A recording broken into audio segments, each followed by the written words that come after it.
জীবন থেকে সরে যেতে কত টাকা নিবি তুই? চৌধুরী সাহেব, আমি আপনার আকাকে না, আমি আপনার মেয়েকে ভালোবাসি। চৌধুরী সাহেব, আমার কাছ থেকে আপনার মেয়েকে টাকা দিয়ে কিনতে পারবেন না চৌধুরী সাহেব। তোকে আমি 5 লাখ টাকা দেবো, তুই আর মেয়ের জীবন থেকে চলে যা।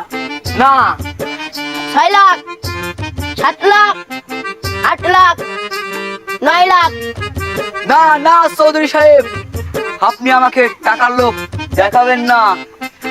দয়া করে আমার ধৈর্যের পরীক্ষা নেবেন না চৌধুরী সাহেব। না চৌধুরী সাহেব। আচ্ছা, ডিল ক্যান্সেল। বাবা এত টাকা দিতে যাবো কে? আজ থেকে আমার মেয়ে তোর।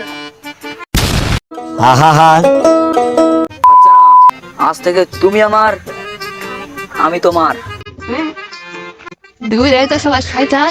হাই হাই, আমার আমও গেল, আমার খালাও গেল। তো হ্যালো গাইস, তো কেমন আছেন সবাই? আশা করি অনেক ভালো আছেন। তো আজকের ফানি ভিডিওতে আপনাকে স্বাগতম।